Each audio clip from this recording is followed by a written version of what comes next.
We're live. It's that easy. Hi, everybody. Welcome to Content Curation.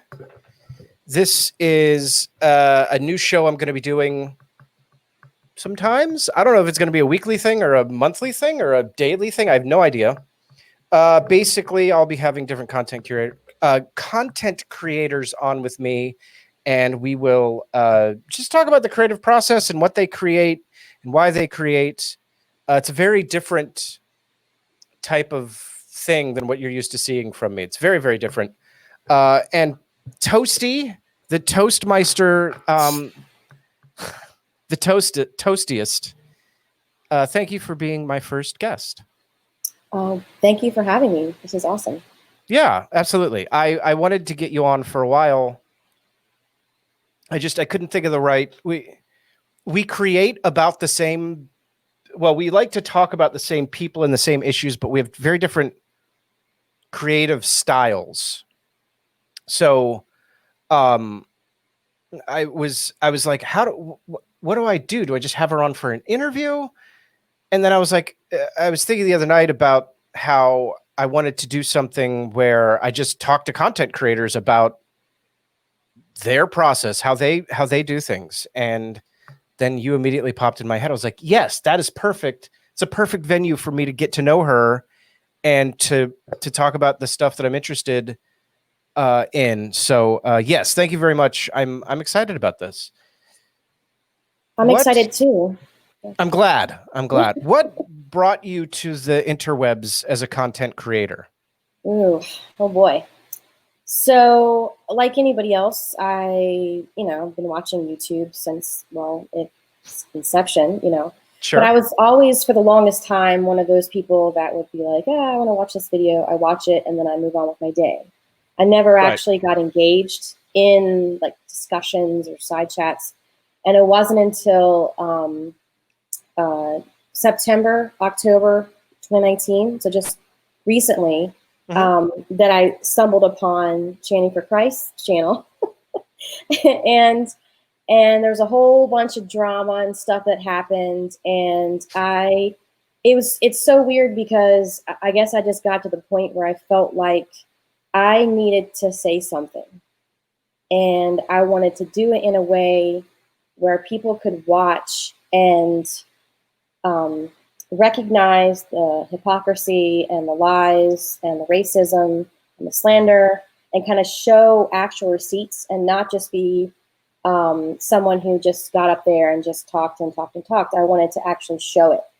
And I wanted to do it in a way where people could watch it and be like, wow, yeah, that's what it is. And so I had no idea what I was doing whatsoever. Like literally, I post my first like video with clips. It's very cringe. It's not very well done, like Thanksgiving weekend of 2019. Like I had family time or whatever. And then I think it was like the day after Thanksgiving, and I was kind of sitting around and I was like, maybe I should kind of play around in iMovie. It was already on my laptop. So I was like, let me just see what this is about.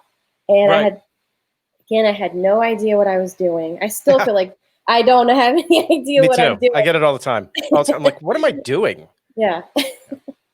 And, and looking back now at some of my older videos, my very first, 10 videos, I'm like, oh my gosh, what was I thinking? That's so terrible. But then I thought, I'm just going to leave it, because I've actually had people comment to me that they really enjoy watching kind of the process of me growing as a video editor, but also it's encouraging to them because they're like, oh my gosh, I see where you were that very first 2 or 3 videos. That makes me feel like that I'm not, don't have to be like this perfect, polished editor to get started on my channel. And so I kind of just leave it up as cringy and all the mistakes and everything, whatever. I leave it up because I want to show my growth, and also I'm not a perfect person. I'm not a professional or anything like that. I was not trained to do any of this stuff. So what is your background? What did you do before, or what do you do like in real life? I will say that that I do a lot. It's a lot of creativity and a lot of dealing with people. but it's a Okay. different type of creativity than video Sure. editing. I'm also a musician and have been for a long time. And Okay. so dealing with music and splicing stuff together was just kind of already up my alley. And I'm also, like I said, a very creative person in general. And Sure. so making videos was just kind of, I didn't find it very difficult. So. Absolutely. No, I had a creative background as well. I started acting when I was about 5 years old, and just community plays and stuff. Um I have made money from acting, but not very much, and only a few times.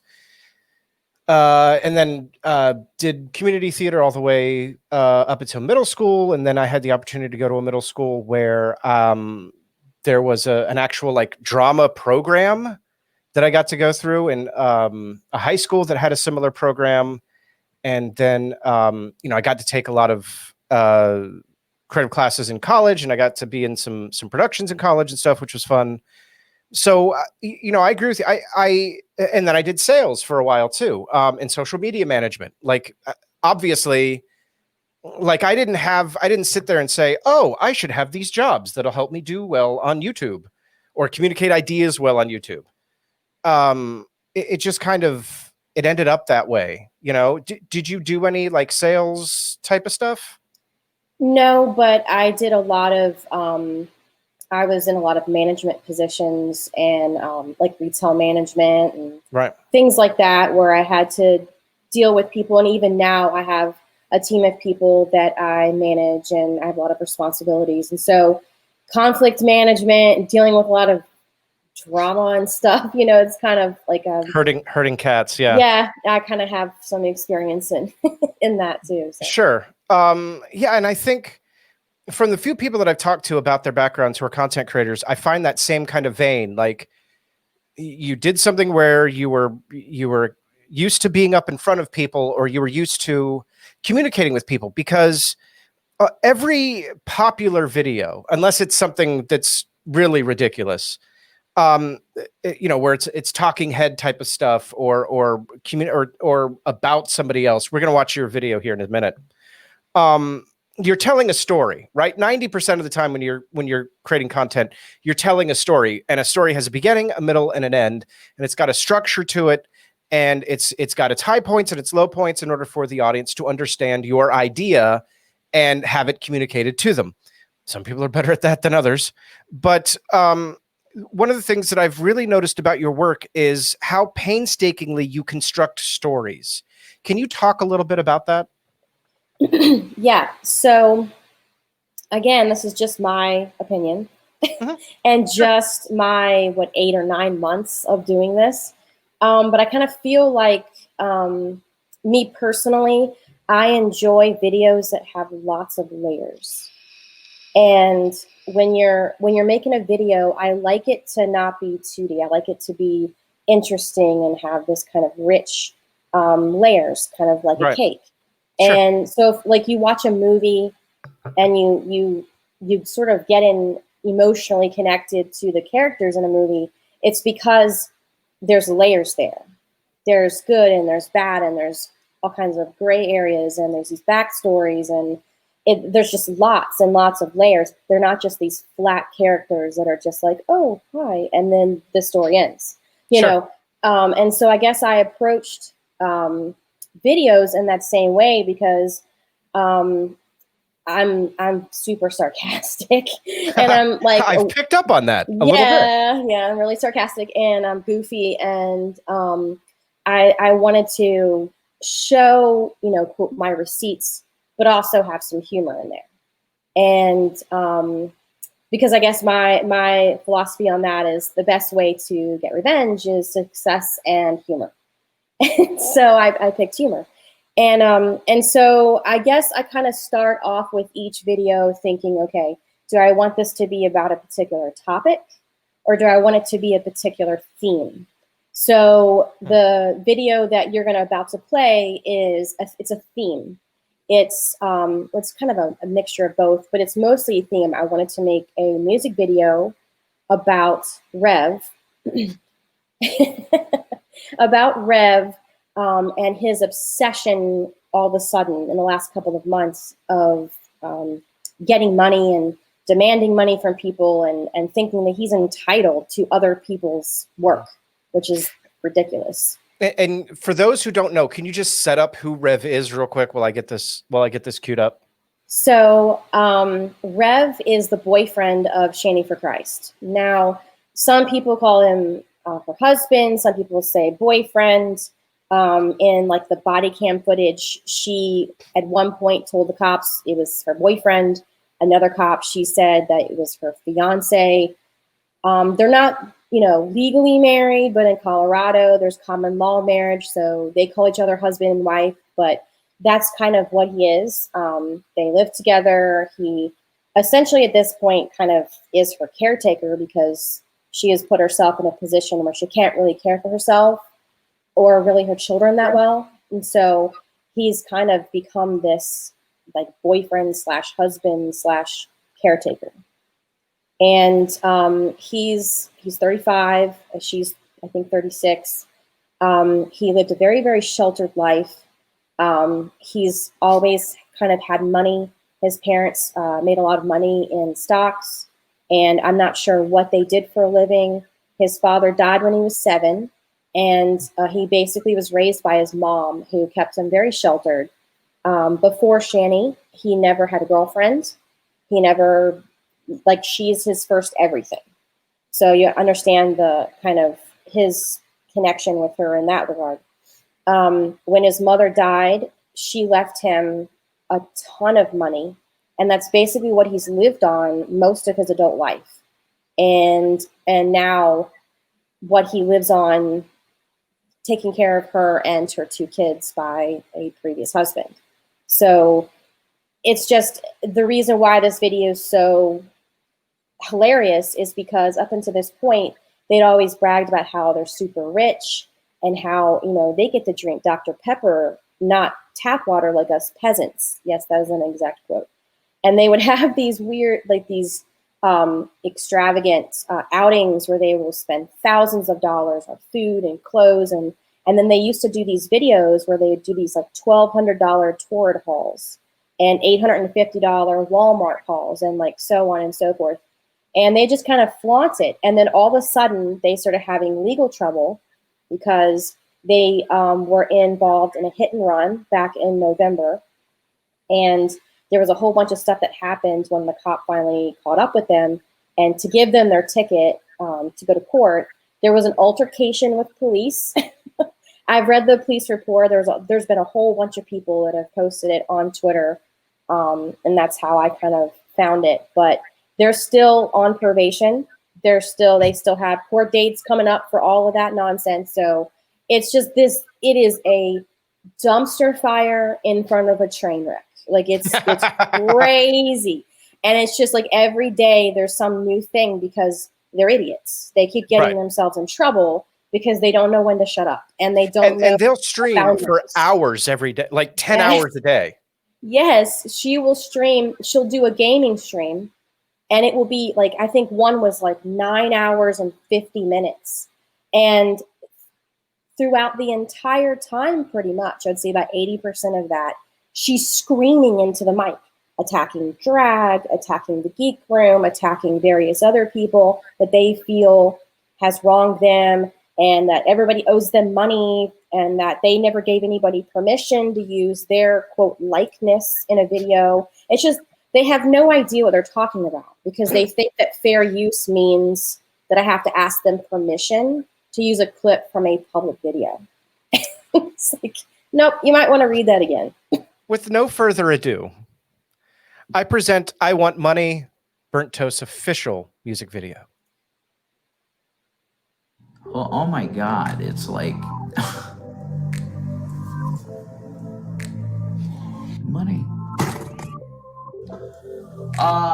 Folks. You know what this means, folks? Yeah. I'm glad I didn't light that cigarette, folks. Yeah. Right up, church, man. Yeah. A lot of people in the know like us. Yeah. What's the season after winter? Money. I want money. She wants money. Money. You people are making money off of us. Money. I want money. She wants money. Money. If I'm going to appear in videos for entertainment, I want money. Folks, I want money. She wants money. Money. You people are making money off of us. Well, oh my God, it's like...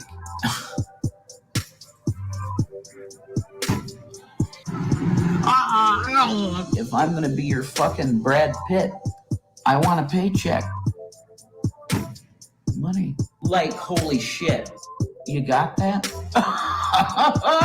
What? Yeah, money. If I'm gonna be your entertainment, I want a fucking paycheck. Anyway, back to the story.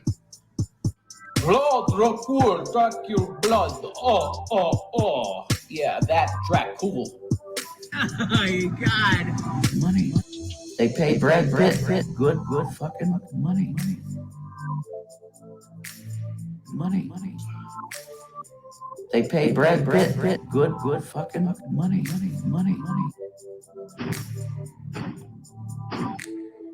I want money. She wants money. You people are making money off of us, folks. I want money. She wants money. If I'm gonna appear in videos for entertainment, I want money, folks. I want money. She wants money. You people are making money off of us. Well, oh my God, it's like...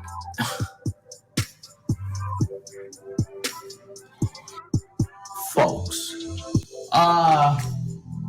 What else can I say? Oh yeah. Give me your fucking money! Yeah. So, Revolution News, isn't that what he calls himself? Revelation News. Revelation News, right? Not Yeah. Revolution. Might as well That's be that. him.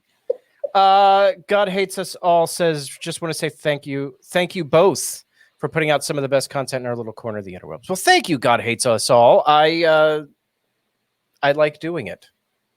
So, Same. Appreciate that. yeah. And hashtag not a baby carrot, of course. Yeah. So I want to talk to you about this process. So what comes to you first when you create a video like that? It's different every time. With that particular video, it was, like I said earlier, it was the theme that I wanted to make, a music video, but I also wanted to make one that sort of showed the irony there, where he's, was rich, bragging about money, that he's so much better than everybody, and then now he's begging for money and claiming that all of our hard work, all of these channels that do commentary and videos on them, that somehow we owe him money now. It's absurd. And so that's kind of the theme that I wanted to make the video about. And so I just started from there. And then sometimes I'll find a piece of music where I'm like, oh, that's perfect. And sometimes I'm switching out 5 or 6 different songs before I get the one that's the one that I like. And Sorry, often, I didn't mean to hit that. Go ahead. That's okay. Oftentimes I will, if it's not long enough, I'll splice it, or if it's too long, I'll splice it and then shorten it. But again, when you're making a video like that, it's technically a song. And so you have to approach it like a song. So you have to make sure that you have your kind of intro, you have your first verse that goes into either a pre-chorus or a chorus. And that is determined by the content that you have. Because at that point I'll start pulling in videos that have clips that I wanted. And once I clip all those little pieces out, I'm like, okay, do I have a pre-chorus? Okay, no, so I just need to go from verse to chorus. And then, after your chorus, a lot of times there's either a cool down or it will go right into a second verse. And then of course, at some point you have to have some sort of like bridge, Right. Sure. And then usually after that, you go into the chorus with even more layers than you had the first time you did the chorus. That's kind of generic way of doing a song. And then there's always Right. like an end, something at the end. So that's how I kind of approached that. What software do you use? Right now, what I did with that, I used Mojave Video Editor Plus 2020. Oh, okay. I've never used. I don't use Apple, so I'm on PC. So you're playing in a very different field than I am. Like I was thinking, I had to sit down with Audition and like put in a bunch of different multi-tracks. Yeah, So, see, this particular software, it does have a version for Windows and Mac, Oh, so okay. you just pick the one that you have. But yeah, I already had a MacBook that I use for work, and Right. I've been using iMovie, like I said earlier, for the longest time. And then back in, I think it was February, I believe, I found this software and I've been doing my homework because once I realized, okay, this is what editing actually is versus what I thought it was probably, Right. I realized I was like, wow, oh my gosh, I have an incredible amount of freedom to be so creative with this. And so so I was like, I wanted to do so many things, and iMovie was kind of holding me back because it's great for simple stuff, beginners, but you reach to a point where it's like, okay, this is a little too primitive for me. I need something that allows me to do more things. And so Sure. I did a lot of homework, and unlike Rev, I'm not rich. I don't have like a ton of extra money to spend on my hobbies. So Right. Mojave was a whole lot cheaper than some of the other ones, and I had sort of, looked at demos and stuff. And so far, I really enjoy it. But there's a lot of really great editing software out there, Mhm. and I Oh, think yeah. you just have to find the one that kind of is user friendly to you, Mhm. and that has the elements that you're looking for, depending on what kind of videos you're making. I remember when I was in college, early 2000s, the first thing I ever used to edit a video was Windows Movie Maker. I don't even know if it's still around. It probably is, but like I think about back then what you could do with Windows Movie Maker versus what I can like sit down and do with After Effects today, and they're so completely dissimilar that it's hard to it's hard to even compare them. So as a content creator, especially on YouTube, it's not just about the creation of the content. If it were, wouldn't that be beautiful? But it's not. There's a community that gets built around your content, whether you like it or not. And then there are other communities that end up intersecting with yours, whether you like it or not. As I was starting, I think the hardest thing for me was developing networking skills and learning how to communicate with other creators, for collaborations or just to, get to know them because they seemed like they were interesting to know. And I still today am shy about like people that have channels that are way bigger than mine. I get really shy about it because in my mind, people are probably reaching out to them, bothering them all the time, right? Like I bet they've got people all the time ask them for collaborations or ask them for advice or, just trying to, make friends with them or whatever. Am I the only one with this crippling social anxiety, or do you have the same thing going on? I mean, I feel the same way. I mean, I kind of see my channel as still extremely tiny, and so I Sure. see these other channels and like people like Hannibal and Monty, and I watch the stuff that they do, and I'm like, oh my goodness, if I can ever even get half as good as they are, I'll be all right. But they've been really cool, and the times that I've talked to them, they've been really nice. There have been other channels where I've kind of, built up my courage and like, okay, I'm gonna leave a comment and ask them a question. Because there's one channel, this was way back in my first like couple of months, and I liked the stuff they did on one of these music videos they did, because I hadn't done a music video at that point yet. And I wanted to ask them what software they used. And I must have asked 2 or 3 times, and they never responded.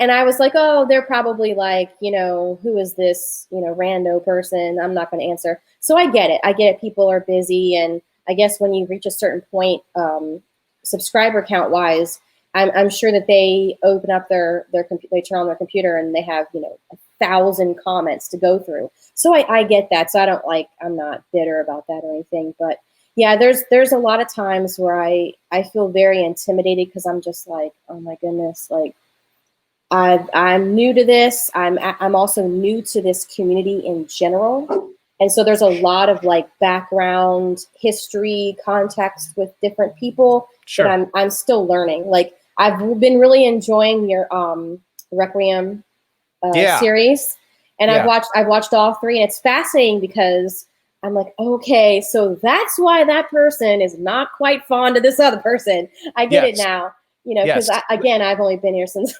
since I mean, like November. right. My channel started February of 2019. So I'm not that, you know, I haven't been around that much longer than you. Yeah, and then fascinating history with the GDC. I'm excited about that. And I agree with you. Like, I think the Requiem for me, it was Drag's idea, totally his idea, but I loved it as soon as I heard it. Has been such a learning experience for me too, because even with, like, I did a show on the brass tax document. I did a show with like, I just did this show one night about the GDC, and like the entire old guard showed up. It was an open hangout, and I had like Fabio and Agrippa and Drag and like all of these like old guard GDC people in my Discord for like 3 hours on a live stream, just spilling tea everywhere. Wow. And yeah, it was blew my mind. Like when I was like, what is going on? At the time, when I would stream, if I had 25 people watching, I was like ecstatic. And I do this one show, and I had like 200 and some people watching. Like I didn't know what to do with myself. I'm like, where am I? What dimensional portal did I just fall into? So, well, I've never done a live stream. Like I've never done a live stream yet. So right. I'm very intimidated to even do that at this point, but I know eventually I will do one. It's a totally different beast. It's completely and utterly different. Real quick before I forget, Mandy asked, how did you avoid Catalina? I'm not sure what Catalina is referring to. I think it refers to the Catalina, the version of Apple. Wasn't that one called Catalina? I don't know. Oh. Anyway, I'm just guessing. I'm using Safari. Yeah, I don't know. I'm not an Apple user, so I don't know. And then she asked, have you tried Final Cut Pro? I have not. Literally, Vivave is like the first, grown-up software that I've used outside of iMovie. So I haven't had a lot of experience using other software. Okay. Yeah. Elliot's Web says, who am I talking to? I'm talking to BurntToast. This is BurntToast. I've got since your messages are up on the screen, you can't see our names, but this is BurntToast, who does music videos and other comedy content about lolcows like Shani and Rev. As G-Man would say, I'm only here for the lulz. Yes. Only here for the lulz. Yes. And Elliot's Web says, you had to ask Agrippa to calm down. He was angry at Reed talking in favor of McRae. I remember that. Agrippa, as soon as he came in, he started going hard. And I was like, Agrippa, you're welcome here, but there's a TOS on YouTube. So you only need to bring it back 5%. Like, you want to go to 95, I'm good. It's that last 5%. And he did. And he was there for a couple hours, and it was fantastic. It was a great little stream. No, nobody is Agrippa's keeper. No, Kitty, I'm not saying that I'm in any way Agrippa's keeper. He was just, he calmed down a little bit. Yeah, so let's move on to, well, not move on. Let's go back to the conversation about the process a little bit. So I have this video. It's got, I think it's like at like 1,700 views. And it's, remember last year when Pastor Kenneth Copeland said airplanes were tubes full of demons? Do you remember this whole thing? Yeah, that was hilarious. Okay. It was. So it's the first time I ever showed my face on camera, actually, on my channel. I was so nervous. I was so freaked out. And I did. And I was like, oh, this is going to get views. And within like 2 days, it had like 700 views. And I'm like, oh, God. And at the time, remember, I had one video that blew up. I had an abortion video What is a fetal heartbeat that blew up, that got like 6,000 views because Godless Engineer and his wife talked about it. It had, you know, it was one of those things. And so at the time I was making other videos and they'd get, you know, 100 views, you know, which is great. I mean, 100 views, there's nothing wrong with 100 views, but you know, it wasn't a lot of views. And so for this one to blow up, it just totally like, it threw me for a loop. What's your video that you wish you hadn't made, but is really successful and you hate it?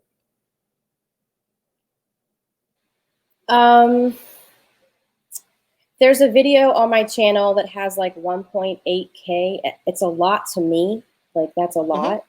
But sure, that's a lot to me too. So. A lot of people like it. I don't know why. It's very, in my opinion, looking back, all the things that I've learned about editing and polishing up things now, I look back at that video and I just cringe. But people love it. I don't know why.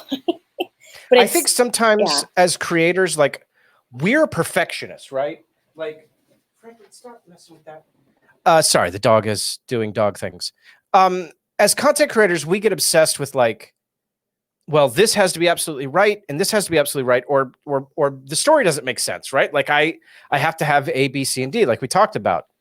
And I think when we see A, B, and then D, and we didn't really do C, we're like, but everybody else is just there to be entertained.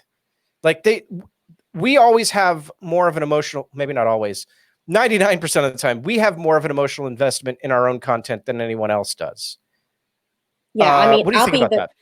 I mean, I'll be the first one to admit when it comes to my videos and other creative things that I do, I'm a complete perfectionist. I will go over it and over and over it, and it will get to the point where I'm no longer objective. And I have had to learn because of, you know, random typos in previous videos. And that's why I also cringe in some of my older videos is that every so often you'll see, you know, 2 letters that are switched or a typo because my fingers just slipped. And I was so, like I had watched these videos over and over and over working on them. I lost all objectivity. And so I didn't see it. And I don't have anybody to like, like, it's just me. Okay. It's just me. I don't have like a team. So, you know, I didn't notice it and I published it. And there's a few people that are like, oh, you misspelled that word. I'm like, oh yeah, thanks. Okay, sure. The other night, I think it was when I was talking to Chris Mowdy. I don't remember, but I said entology or something instead of entomology. Whichever one's the study of insects. I flipped that around, and it's like, you know, people message or commented on it. I'm like, yeah, you know, and I'm like, you know, in my head when I first see it, I'm like, yeah, you know, I did like an hour and a half of other content too, right? But then that night I'm laying in bed and I'm like, how can I be so stupid? How did I do that? How did I? And like I'm upset. Like hours later, I'm completely obsessed about. Like I cannot believe. I did the same thing. Yeah, I literally was like beating myself up the next day. I was like, crap, I misspelled with. I like switched the H and the T around. Like, what is wrong with me? Oh my God, yes. Know, like you're sitting there making a peanut butter sandwich and you're like smacking the knife into the bread. You're like, idiot, how could you do this? Yeah, been there. Yes, yeah. So been there. What is that? Why do we do that to ourselves? I don't even know. Because I think it's such a stupid mistake because you know, to leave out a word or like have your finger slip and you hit the wrong button or something's crooked or whatever on the screen and you don't really notice it. And then later you're like, oh, that would have been like a 2-second correction. And I can't believe I didn't, you know, fix that. And there've been a couple of videos where I'm like, should I take this down and like fix it? And I'm like, no, people are like, I have 60 comments on this. It's got like 100, 200 views. People are liking it. Who cares? I mean, I'm learning to kind of be like, I don't care.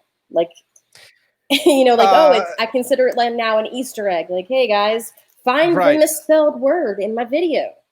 I had a stream. It's not even a month old where the audio was messed up for the first like 20 minutes of the stream. And I finally fixed it. And I was in the stream, like, I got to take this down. Like this audio has been too bad. And I was like, no, leave it up. Leave it up. It's funny. I enjoy watching it. and you were funny and you were hilarious, to just leave it up. And like, I tried to go back and watch it myself, and the audio is so bad that like, I hate this, but there are people in the audience that they just don't care as much as I care. Like, they just want they want the content more than they want the content to be perfect. Yeah. And I love that. And I'm the same way. Like, Alpha Gaming. I watch a lot of Alpha Gaming's content. He does like streamer advice and whatnot. And I was thinking, like, if he had a video, and he does it because all his stuff is pre-edited. He doesn't do live stuff. But if he had a video where the audio was messed up, if I was into the information, I probably wouldn't care that much, you know? So it's really just, it's like an internalized thing. And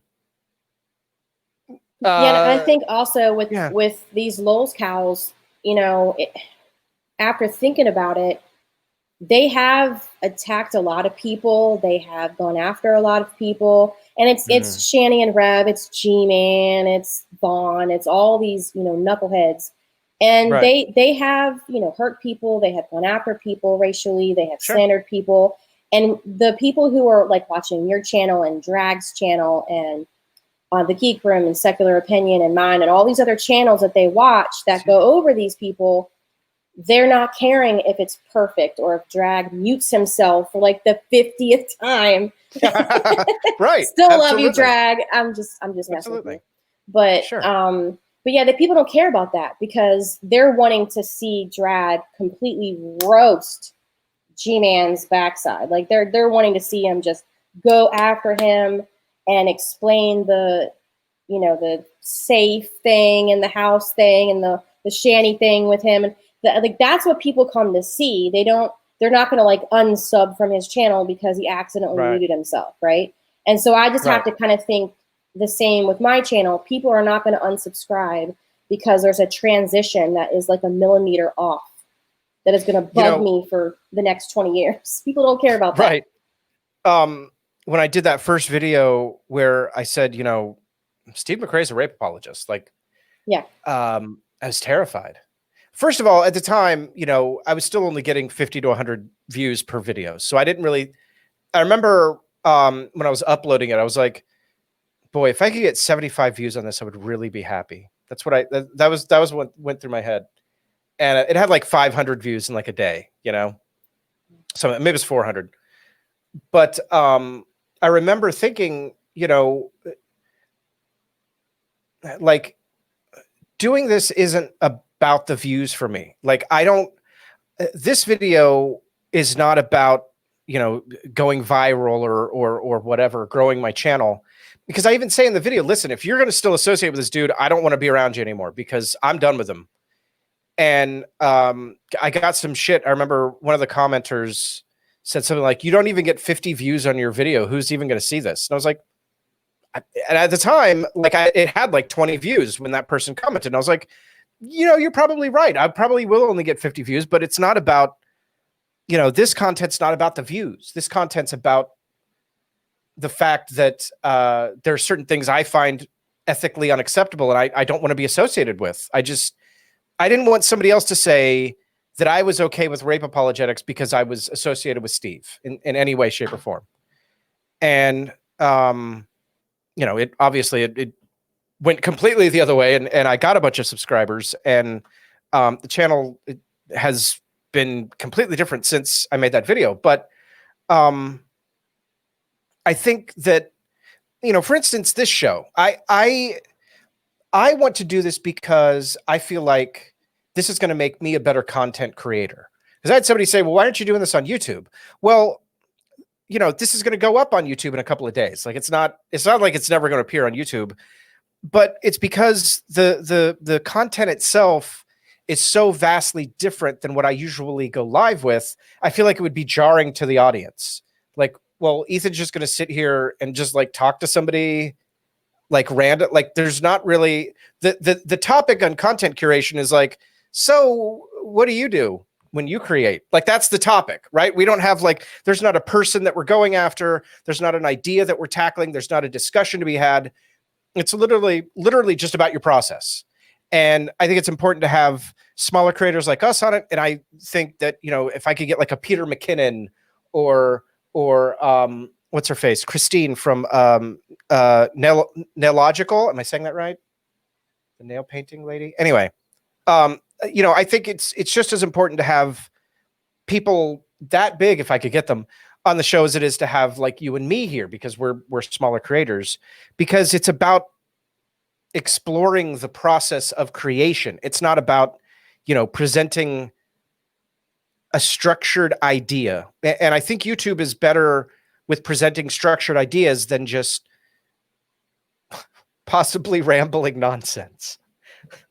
Yeah, I tend to agree. I tend to agree. And I was very excited when you told me the kind of the concept of this show, because like I said, I'm a super creative, weird person, and I love talking about creative things and talking to other people about creative things.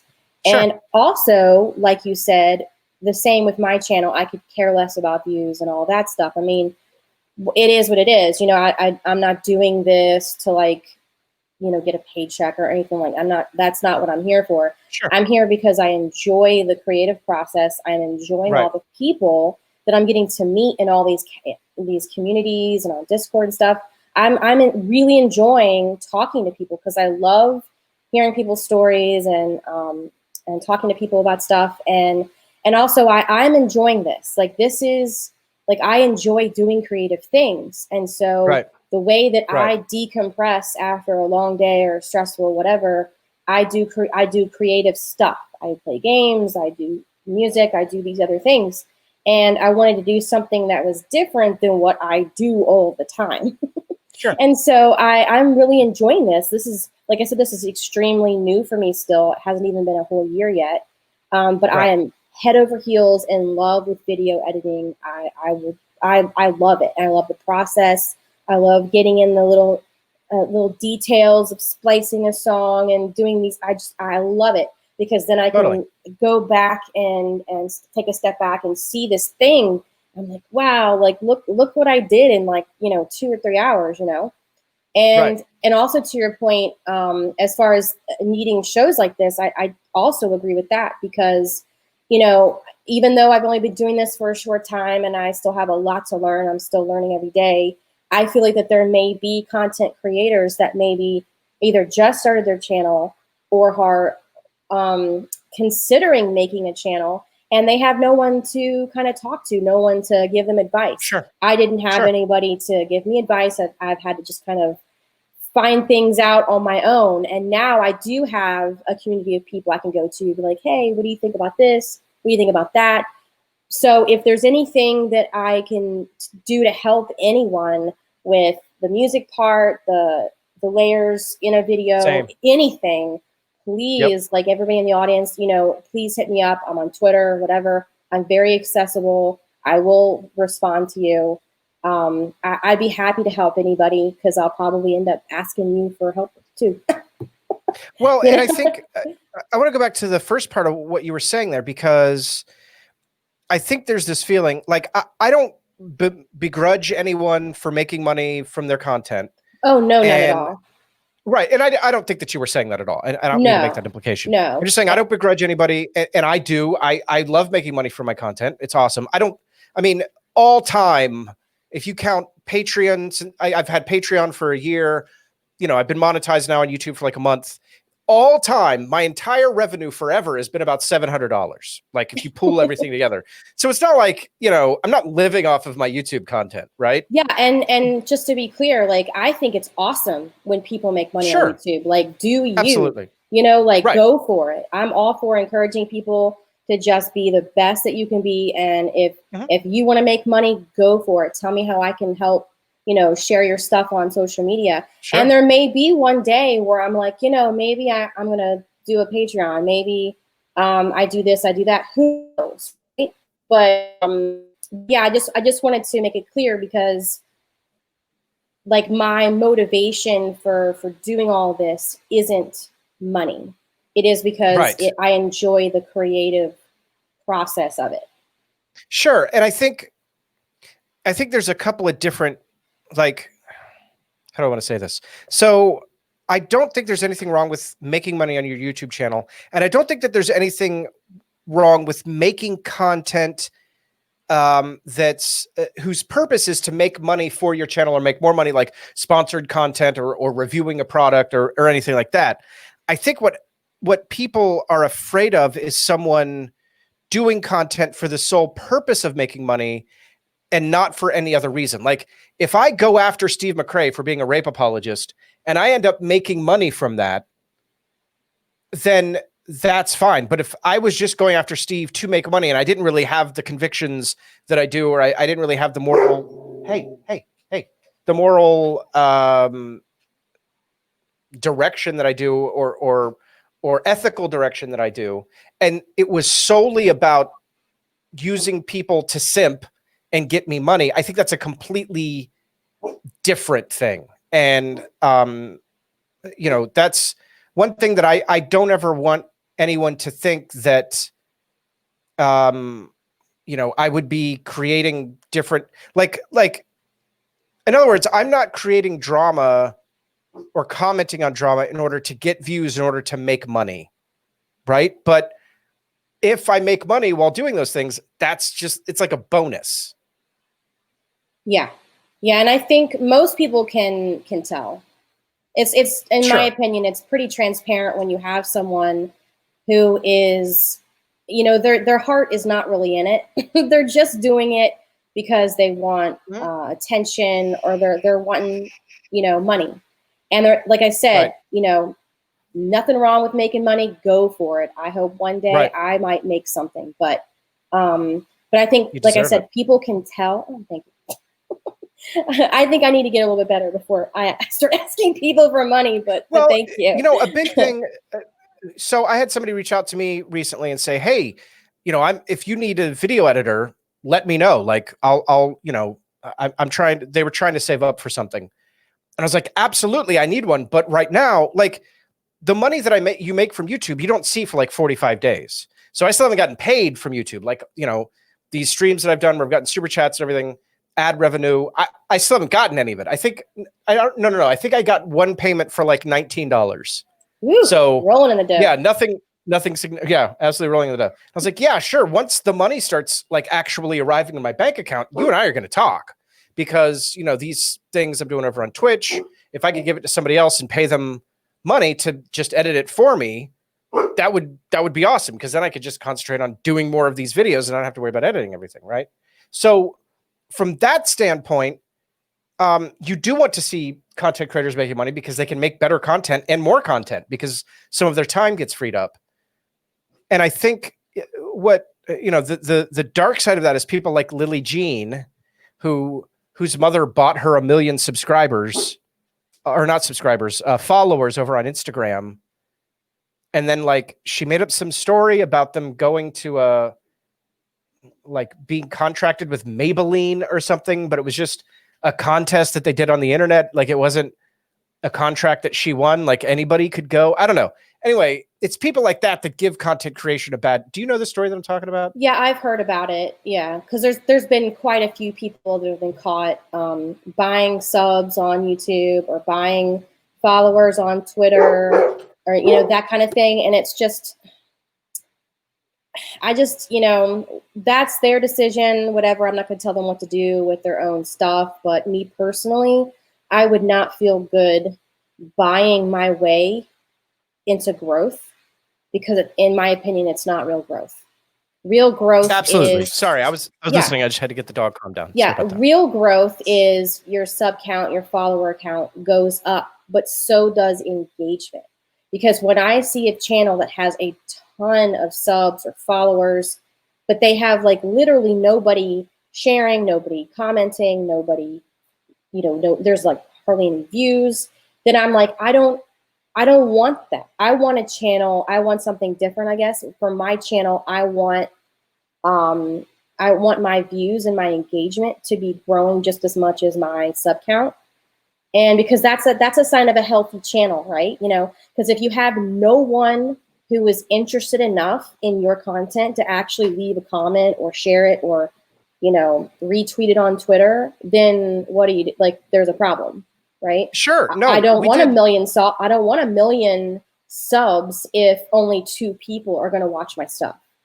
Like, Right. I'd just rather have 2 subs, you know? Yeah, I did this show with Mikey Famine called The Pro Lib Show. We did 25 episodes of it. And by the time we were done, we were getting, on average, 2 comments, and we were averaging about 50 to 75 views.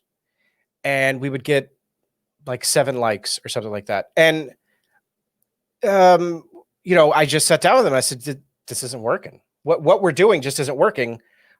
I don't know why. I didn't at the time. I do now. I'm about to talk about it. I don't know why this isn't working. And, you know, let's just both go try our own thing, and then we're going to reset. And then I made that video about Steve McRae, and now he won't talk to me. But I think there's a difference between interesting content and compelling content. The content of the Pro Lib Show was I would put some news stories together. I'd read the news story or a portion of the news story, and then we'd comment on it for a few minutes, then we'd go to the next one. And I think while that kind of content is interesting, because it's interesting to hear what's going on, and it was interesting to hear our thoughts, it wasn't very compelling. There's no reason. People didn't feel like adding their own comments. People didn't feel like engaging. People didn't feel like other people would have something to say about the content that I was creating. And once I shortened things down and I would make a video about a topic instead of one video about a bunch of topics, engagement went up. Comments, I got more comments, I got more likes. And I agree with you. I am way more proud of the fact that my most recent Requiem show got 41 comments than I am that I don't even know how many views it's got. It's probably like 400 views, something like I honestly don't know. It's the comments that drive me forward, because if I'm getting a lot of comments, then the information that I'm presenting is compelling. And I think that's the meat of good content. Good. Well, I think a lot of people come to YouTube the same way that I had always come to YouTube. Like, I don't watch a lot of TV. I hate the news. I hate the media. Like, I'm just, no thanks. Hard pass. But I come to YouTube. I don't come to YouTube to watch a news broadcast. I come here to be entertained, to see something, like you said, funny or compelling or interesting, something that kind of stimulates my brain, you know, something that will make me want to have a conversation with someone. Right. That's why I come here. And so I think you obviously did make a really good decision there, because I think that you took it out of the realm of, I'm going to be a news anchor type show, into a discussion, and you kind of facilitated that environment where people felt like that they had the ability to say something. And I think that to make your streams, like, I don't do streams, but if I was going to make a stream, I would want to make it more of a discussion, more interactive, because that's what brings people in, is they know that they can leave a comment, and even if they disagree, they're not going to get blocked. And I've seen that a lot.